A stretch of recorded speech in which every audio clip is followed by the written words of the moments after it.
नमस्कार दोस्तों, welcome to SG edu centre daily current affair. SG edu centre daily current affair में आप सबका स्वागत है। फ्रेंड्स, आज है 16 जुलाई और 16 जुलाई के जितने भी इंपॉर्टेंट करंट अफेयर बन सकते हैं उसको हम लोग एमसीक्यू के रूप में देखने का प्रयास करेंगे। आइए शुरू करते हैं। आज का पहला हेडिंग है कि स्वच्छता सर्वेक्षण 2024 में अहमदाबाद को देश का सबसे स्वच्छ शहर घोषित किया गया। सेकेंड है कि त्रिपुरा में रखी गई 51वीं शक्तिपीठ पार्क की आधारशिला आध्यात्मिक पर्यटन को मिलेगा नया आयाम। थर्ड है कि world travel and Tourism council 2024 की रिपोर्ट के अनुसार पर्यटन अर्थव्यवस्था में भारत की रैंकिंग 8 है।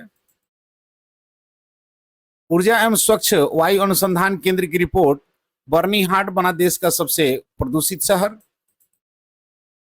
विशाखापट्टनम में हुए 2 दिवसीय बिम्स्टेक बंदरगाह सम्मेलन का उद्घाटन।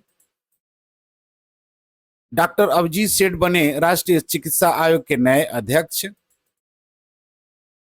इटली ने रचा इतिहास, पहली बार आईसीसी वर्ल्ड कप टूर्नामेंट में बनाई जगह। भारत सऊदी अरब में स्वास्थ्य और उर्वरक क्षेत्र में सहयोग को मिली नई दिशा। भारत ने ऑस्ट्रेलिया में आयोजित तलिस्मान सेबर 2025 सैन्य अभ्यास में लिया भाग। प्रोफेसर असीम कुमार घोष बने हरियाणा के नए राज्यपाल। अमेरिका ने विकसित की गोल्डन डोम नामक अंतरिक्ष आधारित मिसाइल रक्षा प्रणाली। जैनिक सिनर बने विंबलडन ओपन 2025 के पुरुष एकल विजेता। फ्रेंड्स, आज का कोटेशन है कि हर कठिनाई में एक मौका छिपा होता है, बस नजरिया बदलने की जरूरत होती है। यानी every difficulty hide an opportunity, you just need to change your. Friends, हम लोग 15 जुलाई के जितने भी इंपॉर्टेंट करंट अफेयर देखे तो उसको शॉर्टली में रिवाइज कर लेते हैं कि हाल ही में आईसीसी ने लैंगिक और राजनीतिक उत्पीड़न के कारण किस देश के नेताओं के खिलाफ गिरफ्तार वारंट जारी किया है। तो अफगानिस्तान। भारत की पहली इलेक्ट्रॉनिक्स ट्रक यानी ई ट्रक प्रोत्साहन योजना किस योजना के तहत शुरू की गई है? तो पीएम ई ड्राइव के तहत। जुलाई 2025 में किस राज्य सरकार ने दूर दराज क्षेत्र के छात्रों को वार्षिक 6,000 रुपया यात्रा भत्ता देने के लिए नई यात्रा भत्ता योजना शुरू की है? ये आपको उत्तर प्रदेश की सरकार ने। हाल ही में न्यू कैलेडोनिया ने किस देश के भीतर एक नया राज्य बनाने के लिए समझौता किया है? तो फ्रांस ने। हाल ही में स्वीकृत अरुणाचल फ्रंटियर हाईवे किस टाइगर रिजर्व से होकर गुजरेगा? तो आपको नाम दफा टाइगर रिजर्व से। जुलाई 2025 में भारत की किस सांस्कृतिक संपत्ति को यूनेस्को की विश्व धरोहर सूची में 44वें स्थल के रूप में शामिल किया गया है? तो आपको मराठा मिलिट्री लैंडस्केप को। हाल ही में किस राज्य में स्थित जिंजी किला यूनेस्को विश्व धरोहर स्थल में घोषित हुआ है? तो तमिलनाडु का। नेक्स्ट क्वेश्चन है कि हाल ही में राष्ट्रपति द्रौपदी मुर्मू ने कितने प्रमुख हस्तियों को राज्यसभा के लिए मनोनीत किया है? तो 4। किस बैंक ने 16 जुलाई से 75 करोड़ रुपए से अधिक के लिए सभी भुगतान के लिए ई कुबेर प्लेटफॉर्म को अनिवार्य करने की घोषणा की है? तो आरबीआई ने। हाल ही में कहा वर्ल्ड एक्सपो 2025 में भारत के चिनाब ब्रिज और आंजी ब्रिज के प्रदर्शित किया गया है? तो जापान में। किस शहर में स्थित कार्नेग ब्रिज का नाम बदलकर सिंदूर ब्रिज रखा गया है? तो मुंबई का। हाल ही में किस देश ने पहली इलेक्ट्रिक ट्रक प्रोत्साहन योजना शुरू की है? तो ये आपको जापान ने शुरू की है। फ्रेंड्स, आज का पहला क्वेश्चन है कि हाल ही में स्वच्छता सर्वेक्षण 2024 में कौन देश का सबसे स्वच्छ शहर बना है? यानी recently which city has been declared the cleanest city of the country in the Swachh Survekshan 2024? Option A Bhopal, option B Ahmedabad, option C Lucknow और option D none of this. इसका सही आंसर फ्रेंड कि अहमदाबाद। यानी अहमदाबाद जो है स्वच्छता सर्वेक्षण 2024 में सबसे स्वच्छ शहर बना है। देख लेते हैं इसके कुछ एडिशनल इंफॉर्मेशन को कि अहमदाबाद शीर्ष पर है, यानी सर्वेक्षण में प्रथम स्थान पर शहर गुजरात की राजधानी अहमदाबाद रहा है, जिसने पिछले साल 5वां स्थान सुधार कर यह उपलब्धि हासिल की है। दूसरा स्थान मध्य प्रदेश की राजधानी भोपाल है। इस वर्ष क्लीनेट सिटी के तीसरे स्थान से ऊपर उठकर दूसरे स्थान पर पहुंचा है। भारत के सबसे स्वच्छ राज्य में भी यह चमका है। लखनऊ को टॉप 3 में जगह मिली है। उत्तर प्रदेश की राजधानी लखनऊ ने तीसरा स्थान हासिल किया, जिसने पिछले साल की रैंकिंग 44वां से जबरदस्त छलांग लगाई है। राष्ट्रपति के हाथों सम्मान यानी राष्ट्रपति द्रौपदी मुर्मू 17 जुलाई 2025 को हुए राष्ट्रीय समारोह में इन शहरों को पुरस्कार प्रदान करेंगी, जिसमें राज्य स्तर, जनसंख्या आधार पर और विशेष श्रेणियां शामिल हैं। फ्रेंड्स, गुजरात है तो देख लेते हैं गुजरात को मैप पर। तो गुजरात जो है आपको वेस्टर्न इंडिया का एक स्टेट है जिसका कैपिटल गांधीनगर है। सीएम की बात करें तो भूपेंद्र भाई पटेल, गवर्नर आचार्य देवव्रत हैं। लोकसभा की 26 और राज्यसभा की 11 सीटें हैं।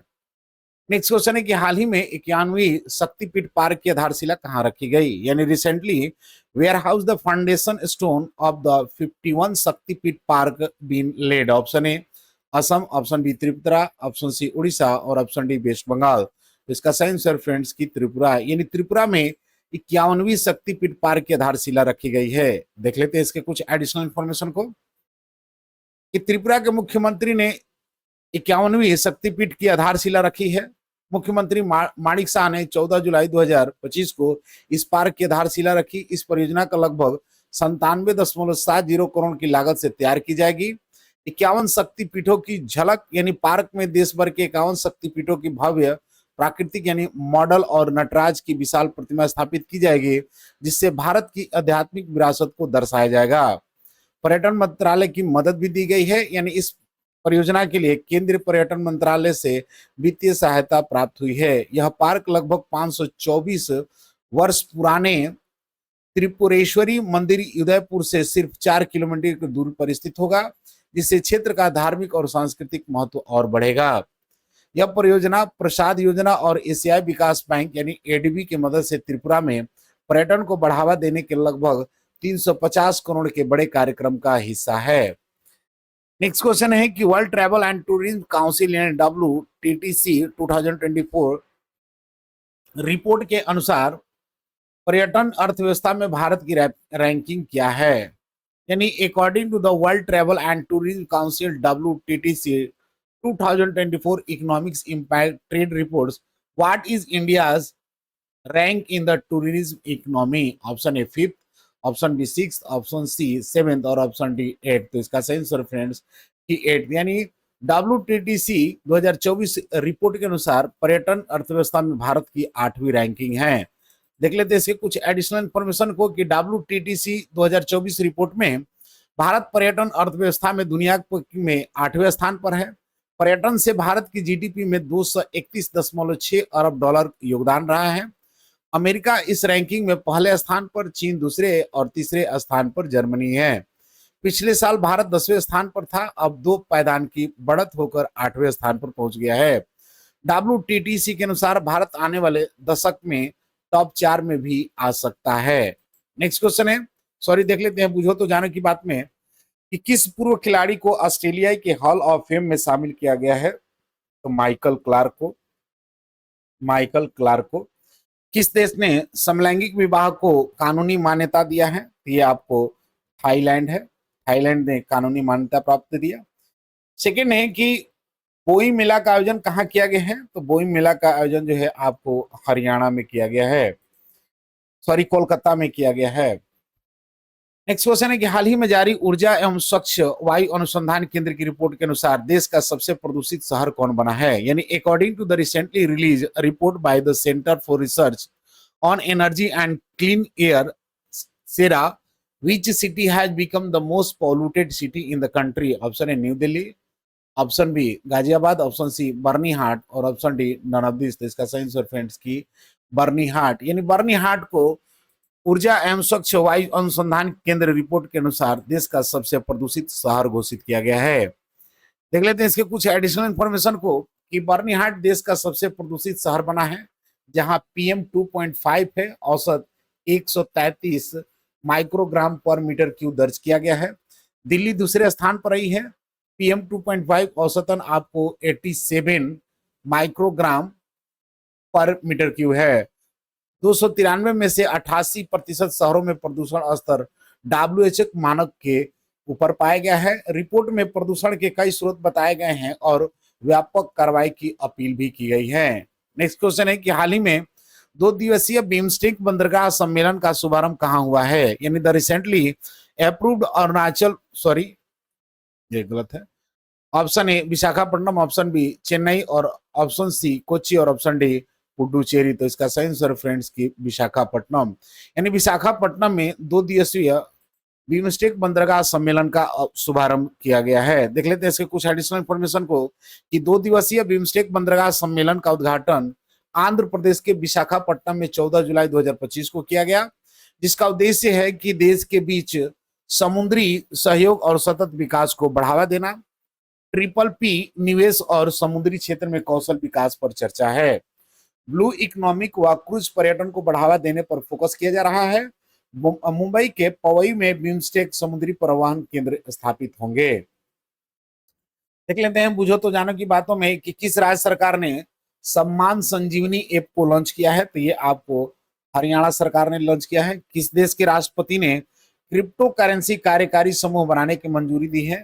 तो ये आपको अमेरिका के किए हैं। किस राज्य के मुख्यमंत्री ने 17 धार्मिक स्थानों पर शराब बिक्री पर प्रतिबंध लगाने का ऐलान किया है? तो यह आपको मध्य प्रदेश की सरकार ने किया है। नेक्स्ट क्वेश्चन है कि हाल ही में राष्ट्रीय चिकित्सा आयोग का नया अध्यक्ष किसे नियुक्त किया गया है? यानी who has been appointed as the new chairman of the National Medical Commission? Option A Abhijit Seth, option B BN Gangadhar, option C Piyush Piyush Sarangi और ऑप्शन डी अखिलेश वर्मा। तो इसका सही आंसर फ्रेंड्स कि अभिजीत सेठ, यानी अभिजीत सेठ को राष्ट्रीय चिकित्सा आयोग का नया अध्यक्ष नियुक्त किया गया है। देख लेते हैं इसके कुछ एडिशनल इंफॉर्मेशन को कि डॉक्टर अभिजीत चंद्रकांत सेठ को 14 जुलाई 2025 को राष्ट्रीय चिकित्सा आयोग का नया अध्यक्ष नियुक्त किया गया है। वे डॉक्टर बी एन गंगाधर की जगह लेंगे, जिन्होंने स्वास्थ्य कारणों का हवाला देते हुए पिछले अक्टूबर अपने पद से इस्तीफा दे दिया था। वर्तमान में सेठ जो है national board of examination in medical science के अध्यक्ष थे और अब 4 साल के कार्यकाल के लिए एनएमसी का बागडोर संभाले हुए हैं। अन्य नियुक्तियां यानी डॉक्टर एम के रमेश को medical assistant and rating board का अध्यक्ष चुना गया है। दोनों नियुक्तियां 70 वर्ष की आय या अगले आदेश तक के 4 वर्षों के कार्यकाल हेतु है। एनएमसी के स्वायत्त बोर्ड में रिक्ति महीनों से बनी हुई थी। देख लेते हैं बुझो तो जाने की बात में कि किसने राजस्थान में भारत पाकिस्तान सीमा पर ऑपरेशन सर्द हवा शुरू किया है? तो ये आपको बॉर्डर सिक्योरिटी फोर्स ने किया है। कौन सा देश पेरिस जलवायु समझौते से बाहर हो गया है? तो ये आपको अमेरिका जो है पेरिस जलवायु समझौता से बाहर हो गया है। T20 में बिना आउट हुए सर्वाधिक रन बनाने का रिकॉर्ड किसके पास है? तो आपको है तिलक वर्मा के पास। नेक्स्ट क्वेश्चन है कि आईसीसी के किसी भी वर्ल्ड कप टूर्नामेंट में पहली बार किस देश ने जगह बनाई है? यानी which country has been made it to any ICC World Cup tournament for the first time? Option A UAE, option B Italy, option C Sri Lanka और ऑप्शन डी इंडिया। तो इसका सेंस है फ्रेंड्स की इटली। यानी इटली जो है ICC के किसी भी वर्ल्ड कप टूर्नामेंट में पहली बार जगह बनाई है। देख लेते हैं इसके कुछ एडिशनल इंफॉर्मेशन को कि इटली ने 2026 आईसीसी मेंस टी20 वर्ल्ड कप के लिए क्वालिफाई कर लिया है। या किसी भी आईसीसी वर्ल्ड कप टूर्नामेंट में इटली की पहली एंट्री होगी। यूरोप में क्रिकेट का अब नया अध्याय शुरू होगा। यानी पारंपरिक क्रिकेट देश न होने के बावजूद इटली की इस उपलब्धि ने यूरोप में क्रिकेट के विस्तार को देखा गया है। आखिरकार क्वालिफायर मैच में नीदरलैंड से हार के बावजूद इटली ने जर्सी और स्कॉटलैंड को नेट रन रेट से पछाड़कर क्वालिफाई किया है। पूर्व ऑस्ट्रेलियाई ओपनर्स जो बर्न्स ने अपनी इटालियन विरासत से टीम का नेतृत्व किया और जीत में योगदान दिया। वर्ल्ड कप 2026 की मेजबानी यह टूर्नामेंट भारत और श्रीलंका के बीच खेला जाएगा, जहां इटली पहली बार मैदान में उतरेगा। नेक्स्ट क्वेश्चन है कि हाल ही में भारत ने किसके साथ कला दीर्घकालिक उर्वरक आपूर्ति समझौते पर हस्ताक्षर किए हैं?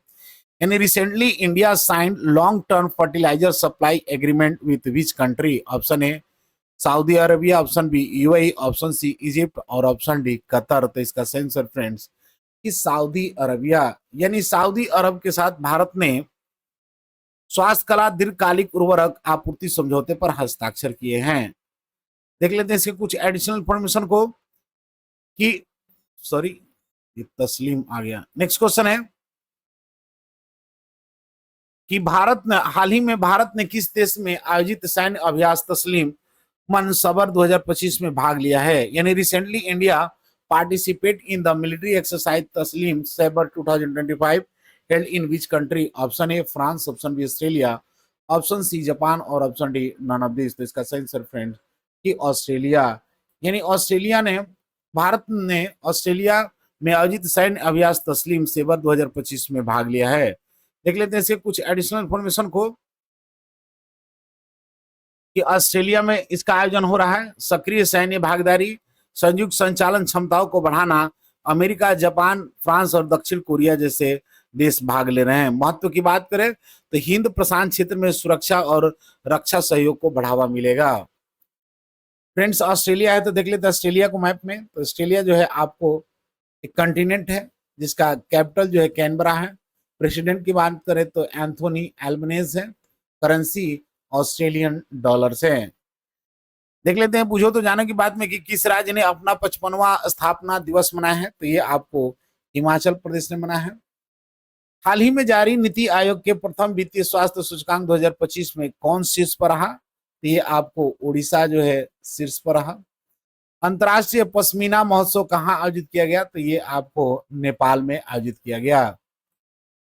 नेक्स्ट क्वेश्चन है कि हाल ही में हरियाणा के नए राज्यपाल के रूप में किसे नियुक्त किया गया है? यानी who has been appointed as the new governor of the Haryana? Option A Ashok Gajapathi Raju, option B professor Asim Kumar Ghosh, option C Kavinder Gupta और option D none of this. तो इसका सही answer friends option B professor Asim Kumar Ghosh को है हरियाणा के नए राज्यपाल के रूप में नियुक्त किया गया है। देख लेते हैं इससे कुछ एडिशनल इंफॉर्मेशन को कि असीम कुमार घोष बने नए राज्यपाल। राष्ट्रपति द्रौपदी मुर्मू ने 14 जुलाई 2025 को प्रोफेसर असीम कुमार घोष को हरियाणा का नया राज्यपाल नियुक्त किया गया। शिक्षाविद और राजनेता रहे हैं, यानी घोष पश्चिम बंगाल भाजपा के पूर्व अध्यक्ष भी रहे हैं, वरिष्ठ राजनीतिक विज्ञान के विद्वान भी रहे हैं। ये जो है घोष जो है बंडारू दत्तात्रेय का स्थान लेंगे जो जुलाई 2021 से हरियाणा के राज्यपाल थे। राष्ट्रपति भवन द्वारा जारी आदेश के अनुसार घोष के कार्यभार ग्रहण करते ही नियुक्ति प्रभावित होगी। इसी क्रम में अशोक गजपति राजू को गोवा का राज्यपाल और कविंद्र गुप्ता को लद्दाख का उपराज्यपाल नियुक्त किया गया है। नेक्स्ट क्वेश्चन है कि गोल्डन डोम किस देश द्वारा विकसित एक अंतरिक्ष आधारित मिसाइल सुरक्षा प्रणाली है? यानी golden dome is space based missile defence system developed by which country? Option A USA, option B China, option C Russia और ऑप्शन डी फ्रांस। तो इसका सही आंसर फ्रेंड्स की यूएसए। यानी गोल्डन डोम जो है यूएसए के द्वारा विकसित एक अंतरिक्ष आधारित मिसाइल सुरक्षा प्रणाली है। देख लेते हैं इसके कुछ एडिशनल इंफॉर्मेशन को। यह एक अंतरिक्ष आधारित मिसाइल रक्षा प्रणाली है जिसे अमेरिका विकसित कर रहा है। शुरुआत 2025 में डोनाल्ड ट्रंप ने की। लागत करीब 175 अरब डॉलर तय किया गया है। जमीन और अंतरिक्ष में सेंसर, इंटरसेप्टर्स और लेजर से हर चरण में मिसाइल रोकने में क्षमता है। अमेरिकी स्पेस फोर्स के जनरल माइकल गुटलिन नेतृत्व कर रहे हैं। चीन, रूस ने आलोचना की है। कनाडा ने इसका सहयोग में रुचि दिखाई है। नेक्स्ट क्वेश्चन है और आज का अंतिम क्वेश्चन है कि हाल ही में विंबलडन ओपन 2025 में पुरुष एकल का खिताब किसने जीत लिया? यानी who has won the men singles title the at Wimbledon Open 2025? Option A Jannik Sinner, option B Novak जोकोविच, ऑप्शन सी कार्लोस मलकराज और ऑप्शन डी कैस्पर रूड। तो इसका सही आंसर फ्रेंड्स कि जैनिक सिनर्स जो है विंबलडन ओपन 2025 पुरुष एकल खिताब को जीता है। देख लेते हैं इसके कुछ एडिशनल इंफॉर्मेशन को कि जैनिक सिनर ने विंबलडन ओपन 2025 पुरुष एकल खिताब जीता। फाइनल में कार्लेस अल्कारेज को 4-6, 6-4, 6-4, 6-4 से हराया है। सिनर विंबलडन जीतने वाले पहले इतालवी खिलाड़ी भी बन गए हैं। यह उनका चौथा ग्रैंड स्लैम खिताब है। फ्रेंच ओपन फाइनल की हार का बदला भी इन्होंने ले लिया है। फ्रेंड्स लास्ट वीडियो क्वेश्चन था कि हाल ही में किस राज्य में स्थित जिंजी किला यूनेस्को विश्व धरोहर स्थल घोषित किया गया है? तो इसका सही answer friends option C Tamil Nadu का। आज का क्वेश्चन है सॉरी